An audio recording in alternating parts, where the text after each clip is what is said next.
comecei a ter curiosidade por outras religiões. E ler, estudar, saber o máximo que eu pudesse. Já na adolescência, aí eu me curei daquela síndrome do pânico que me acompanhou a infância inteira. E eu acho que tudo que eu não saí na rua durante a infância, eu quis sair na adolescência. E 12, minha mãe... 13? 12 para 13. E mãe empurrava, porque... esse menino deu a vida toda preso. Pois é. Em casa era uma briga para ver se eu saía e uma briga para ver se meu irmão ficava. Meu irmão era o típico criança normal, ia brincar na rua, jogar bola, soltar pipa. E eu não queria sair de jeito nenhum. Então, quando eu comecei a sair, fiz amigos, né, porque era uma peleja. Minha mãe chamava, às vezes, os filhos dos vizinhos. Olha, vem brincar aqui com o Douglas, porque ele não sai, não quer sair. Eu adorava quando as crianças iam lá em casa brincar, mas eu saí para brincar com elas, eu não saía. Então, imagine, qualquer mãe se sentiria da mesma forma, né? Esperando um dia o filho se curar daquele mal. Quantas terapias, psicólogo eu fui... Demorou muito. E aí, quando finalmente eu me libertei disso, então, assim, não havia dia que eu pedisse para minha mãe para sair para qualquer lugar que ela não deixasse. E aí eu comecei a ver naquilo uma boa ocasião de conhecer as religiões que até então eu só via nos livros. E ainda, naquela época, teve uma reforma assim, do regime escolar aqui em São Paulo.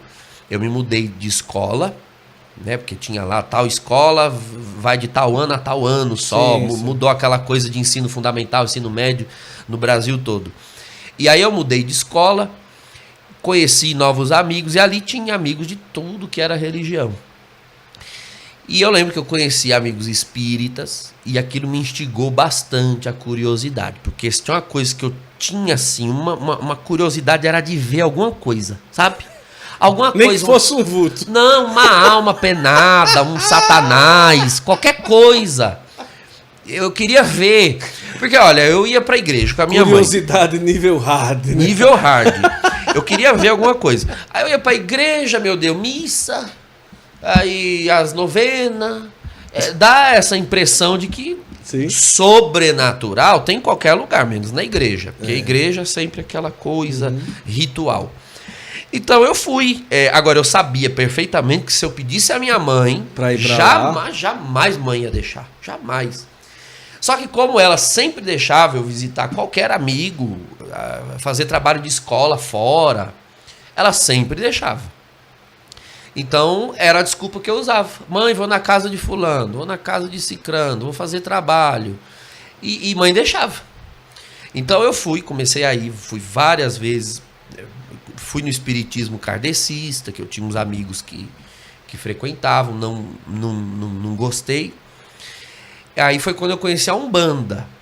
Né? Tinha um amigo de escola que frequentava, me chamou para conhecer, e aí fui conhecer a Umbanda. A Umbanda já tinha um ziriguidum, né?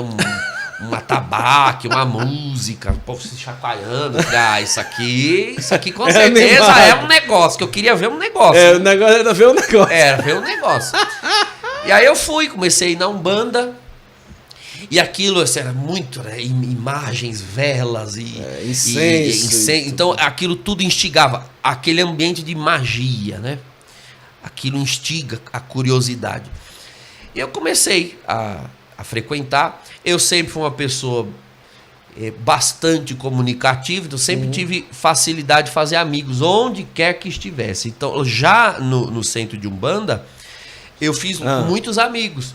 Comecei a frequentar. Eu sou músico desde os 7 anos, já sabia violão, guitarra, contrabaixo, e sempre tive coordenação motora boa. E eles falavam, você não quer aprender a tocar os atabaques? Eu peguei aquilo facilmente de ver, porque como eu sou autodidata para algumas coisas, né? De ver os atabaques sendo tocados, é a primeira vez que eu peguei o atabaque, eu já mandei ver. Então eu comecei a ajudar a tocar em algumas giras da Umbanda na época, e ia todos os dias que eu pudesse. Mas assim, Guto, eu não cheguei a ficar 1 ano na Umbanda, porque Para quem foi criado na igreja e desde cedo aprendeu que tudo aquilo ali era errado... Não entrelaça. E quando eu entrava no terreiro de Umbanda, eu via aquelas imagens, Nossa Senhora, Sagrado Coração de Jesus, as sessões de Umbanda começam rezando Pai Nosso, Ave Maria. Aquilo me dava um peso tão grande na consciência, de meu Deus, se mãe souber que eu tô num lugar desse, o couro come. Aí... Ali, o lugar que eu frequentava era a sede de uma federação que tem aqui na região oeste, Federação de Umbanda e Candomblé. Sim.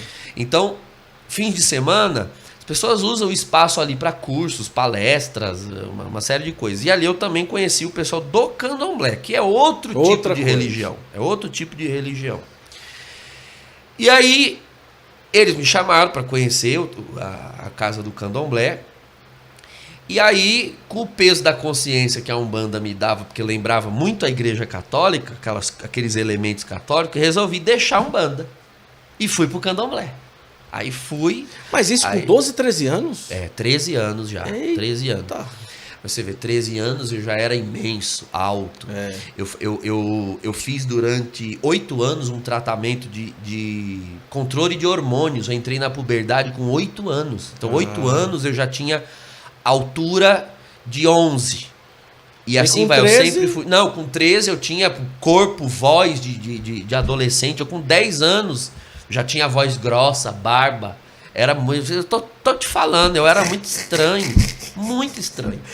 E aí fui muito cedo. E você vê, cabeça pra frente. Por isso que eu falo, eu vejo os jovens hoje em dia... Talvez com 12, 13 anos, eles estão preocupados com TikTok, com esqueminha, essas coisas fúteis. Eu com 13 anos, eu estava atrás do sentido da vida. Eu queria saber o que era espiritual, o além, o outro mundo. Eu queria ver o Satanás, um negócio, um vulto, um negócio. Era isso que eu estava preocupado.